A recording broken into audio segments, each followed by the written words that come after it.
First and foremost, I want to thank you so much for taking out the time to come on the platform. I really appreciate the work that you're doing. It's definitely amazing. It's dope, and I really look forward to hearing more about it.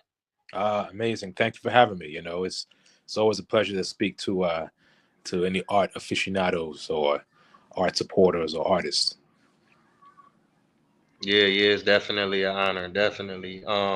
Now for the viewers who may not recognize you, let them know what your name is and definitely where you're from. Okay, my name is Sherwin Banfield. I go by Sherwin the artist. I'm over here in Queens, New York. Originally from Trinidad and Tobago, um, but yeah, I'm a Queens representative. Wow, that's what's up. Big shout out to Queens, most definitely. Now I can ask you this: when did you develop this passion for art?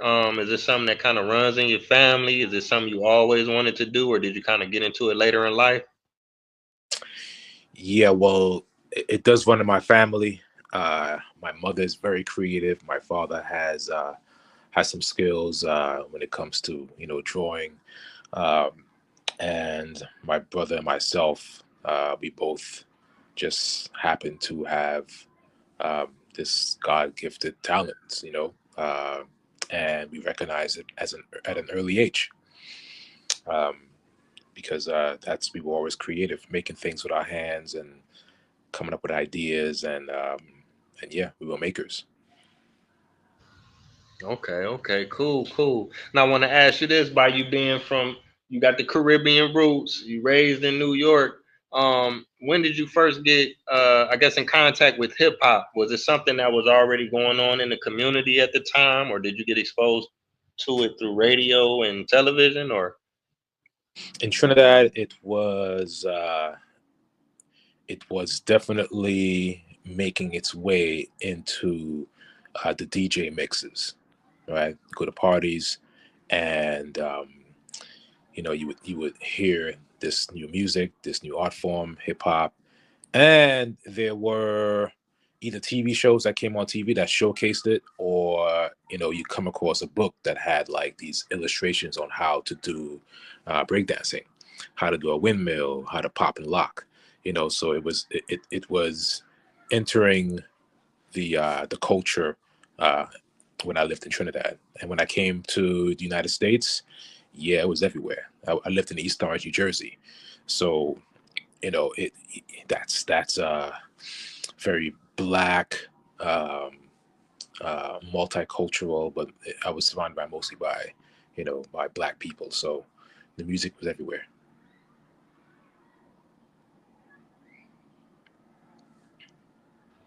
okay, okay, cool, cool. Now I asked you that because not only because of your roots and where you're from and where you live at currently, but I first got hip to your work through some of the sculptures that I seen online, like the big piece and the LL piece.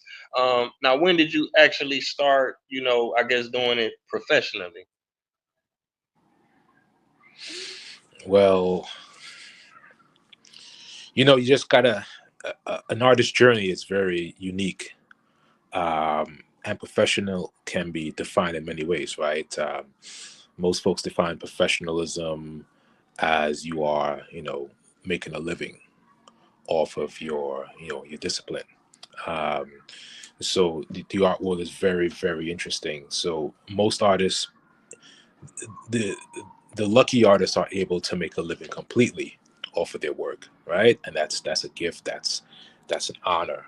Um, and some of us, we have other side hustles to make it work, because some of us have families, like myself, I have family. So to answer your question, I would say I think my professionalism started um, after a few of my public sculptures started to gain recognition. Yeah, yeah, I would say the LL sculpture is what really um, made the transition happen as a professional sculptor. Yeah. Okay, okay. I think I seen that one on like the Rock the Bells. They had reposted it. Now when did you actually do that sculpture, and what inspired you to do it? Well, that sculpture was created during COVID, and I remember having to find a way to get it done because the space I was currently previously using was no longer available. I didn't have an exact location to install it, and I just needed a place to sculpt, to execute, and to deliver and install.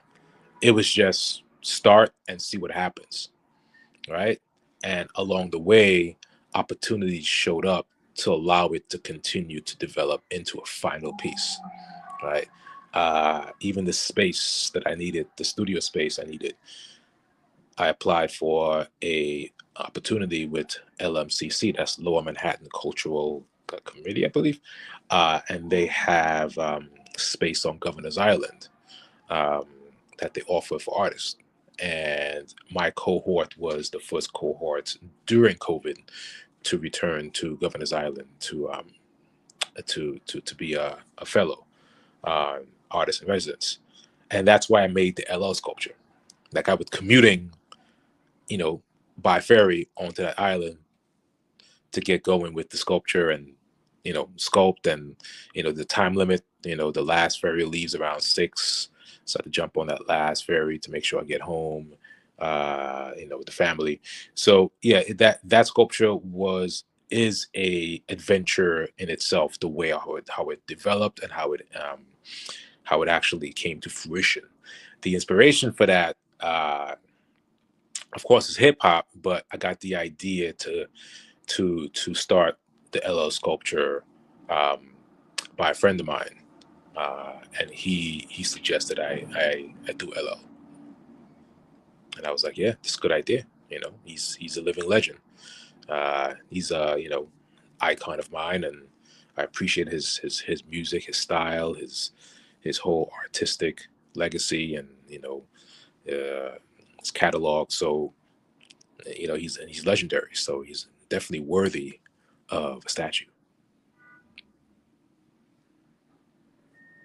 LL is the goat's goat. So you definitely, gave props to the right person. But the sculpture is dope from top to bottom. One of the things that I noticed, you had the Africa continent on the foundation, and I think I seen that maybe in another sculpture that you had done. I think that's so dope. You know what I'm saying? You got Right. so many things going on, but it's like to just take the time out to put that in there. That's something that really stood out to me. And now have you met LL? Because he been Rock the Bells. They've been sharing this. So Yeah, I have. But to make a quick note about the Africa symbolism on just about every one of my figurative sculptures, from the LL to the Biggie to the Red Alert, the Phife, Jam Master Jay, and Prodigy.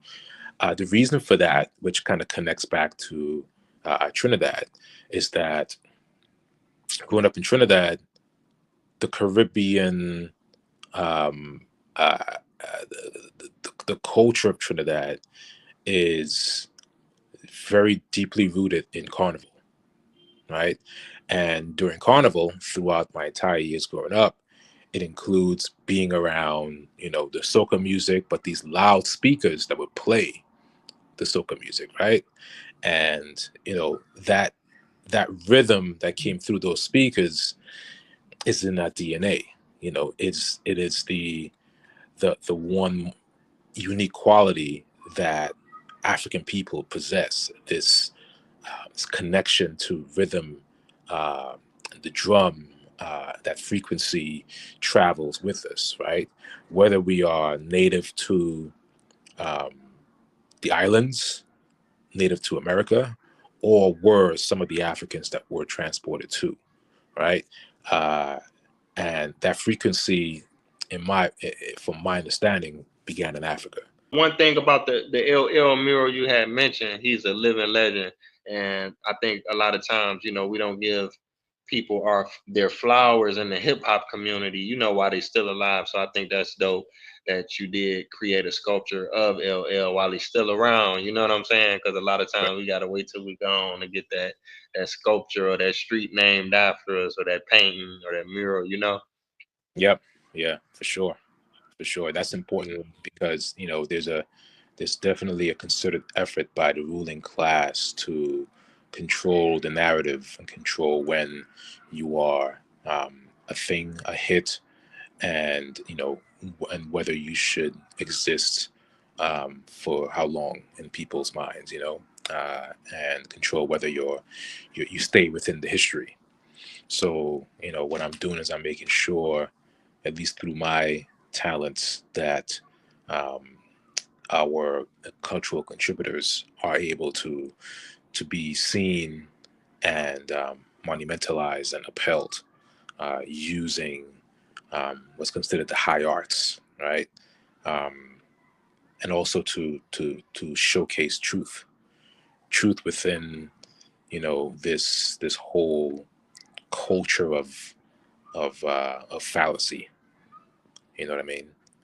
This world that this composed world that we live in, which is made up of a lot of fallacies and misinformation and hidden information. To me, hip hop is it's the truth. It's us speaking of our own um, uh, issues and um, our love, our daily routines, just sharing our stories, sharing our plight, and sharing our achievements.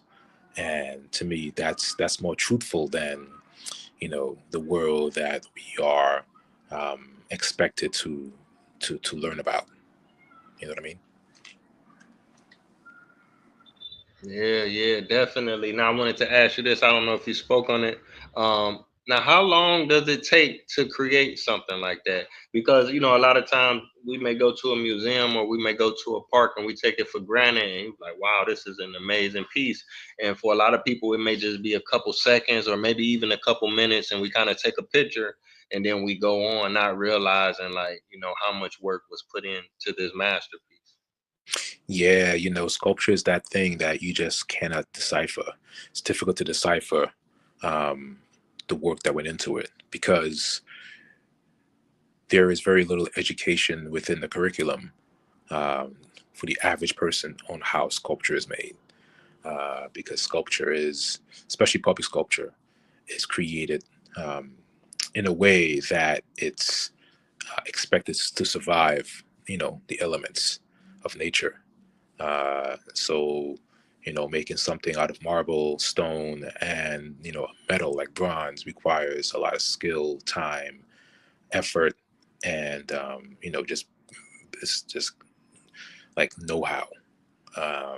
And if you're dealing with figurative work that is representational, you're dealing with years of study of anatomy and understanding human form and understanding the differences within each face and body structure and time, what time does to the body. So um to answer your question, that my pieces, depending on the direction of the piece, conceptual to finished piece, can be anywhere from uh I would say average around 2 years, because there's multiple moving parts to it. If you look at the LL, the Biggie, there is a figurative or a bust of the represented person, and that's traditionally sculpted in clay and then casted in bronze.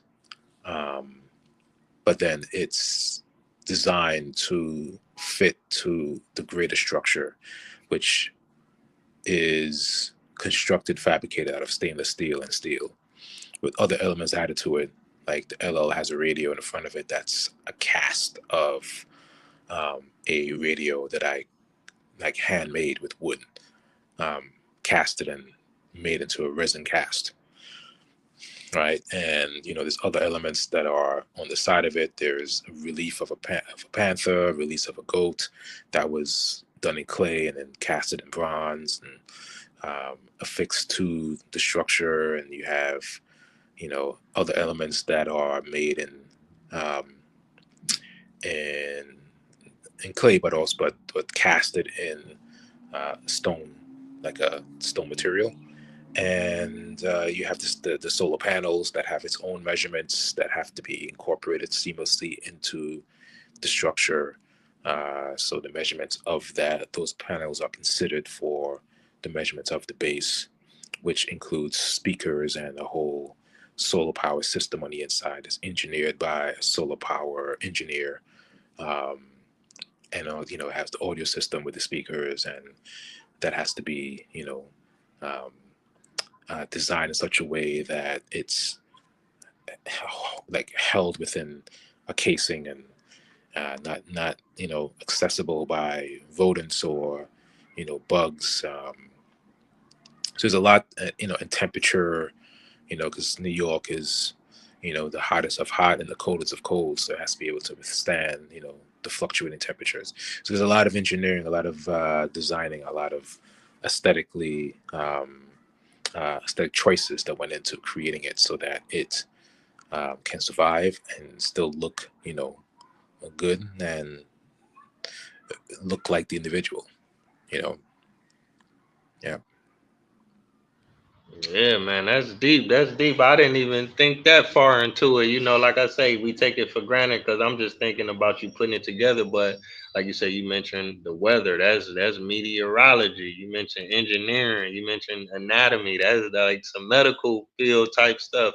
And it's like mm, for it to look the way that it looked, you could tell that you took your time, and that's going all the way back to all of the learning and all of the information that you took in along with just the knowledge of hip hop and LL to create that piece, man. That's really right, amazing. That's dope. right, yeah, yeah. Luckily, LL has a book, um, autobiography, and I was able to digest the information in that book to add to the sculpture. You know, because it had to represent him and his story. Yeah, yeah. Yeah, no doubt, no There's doubt. even Representing well. there's even a portion of it where he went travel to man, I forget now, the uh, he's in Nigeria or Ghana, and he was crowned king. And he in Indira symbols of the Akan people. He took some of those symbols and put a tattoo of it on his leg. So I saw the tattoos and made sure I recreated it in sculptural form to add to the sculpture, which adds to his story, which also adds to the African symbol that's part of it. So that's Allah has done a lot. He's done a lot of firsts, and he's incredible human being. Yeah, yeah, yes indeed, yes indeed. What inspired that piece? Big from Brooklyn. Were you a fan of his music? I mean, like a diehard fan, or was it something in particular that you seen that inspired you, or what's the backstory? Well, that story was that originally was a commission that never happened. Um, the commission process um, collapsed during the funding stage, but I already created drawings, idea, a working idea, and a vision for the piece. Yes, I am a fan of Big's music. Um, my first year in art school in New York, one of my next door neighbors, her boyfriend, put me on to Biggie. This back in '94, um, and he was Jamaican, and yeah, man, it's you couldn't escape the legacy and the the artistry, like the innate vocal understanding of sounds and frequency by Biggie, and the way how he brought his lyrics to life, in his delivery. And his music was infectious. It was hypnotizing because it includes samples from music that I listened to, my parents listened to growing up. So there's a lot of moving parts to Biggie that made him so successful and so admired and so so talented to be crowned, the King of New York. And it brought me great pleasure to be able to make such a sculpture, and dedicate it to him. Yeah. Not to mention the mix, the dedicated mix, audio mix in the statue was created by DJ Mr. C, who was instrumental in bringing Biggie from the corner to the the record deal. Yeah. Wow. Okay. Okay. That's cool. That's real cool. Let me see. I know we kind of 27 minutes in, but we got kind of disconnected. Do you have a couple minutes if I could ask you maybe about one or two more pieces, or Yeah, I you got gotta about go? 5 minutes. About 5 minutes. Okay. All right. Cool. Cool. Let me ask you about one more piece. You got the is it Jam Master Jay, Phife Dawg, and Prodigy? Mm-hmm. Yep. Yeah. Yeah. Yeah. Just if you could tell the backstory, the inspiration behind that. Well, that piece is that's the piece that jumped it all off. That's the first. Um, that's the first of my hip hop monuments. That is a group of sculptures I named the Cipher in Queens, and it was accepted into the Socrates Park Fellowship, and I applied uh, about a few weeks after my job of like many years had let me go. And with that severance and the fellowship grant, I decided to create those sculptures, which was an idea I've had for a minute, but it really formalized into what it is um, when I was applying to the open call. You know, I wanted to have three, deceased hip hop artists from Queens represented, which had different sounds and was so impactful.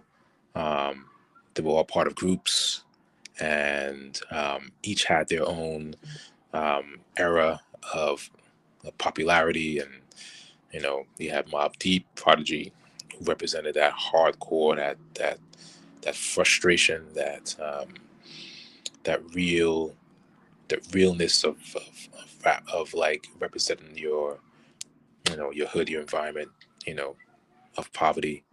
Run DMC being the kings of Queens, having taken hip hop worldwide, having that flair, that ability to appeal to multiple you know um, cultures. They were the ones that brought that to the world. You know what I mean? It's different when you're acclaimed within your hood, but when you realize the music is also um, able to connect to a world audience, that's a big deal. Um, and then you have a Tribe Called Quest, which represented the history of Queens, a history of the jazz artists that lived in Queens that contributed significantly to American culture and to world culture. So you have Queens really is the Queens, and Queens hip hop really is world hip hop. It's the Queens hip hop culture that really took it worldwide. You know. Yeah, yeah, yeah, definitely, definitely. I have to agree with that.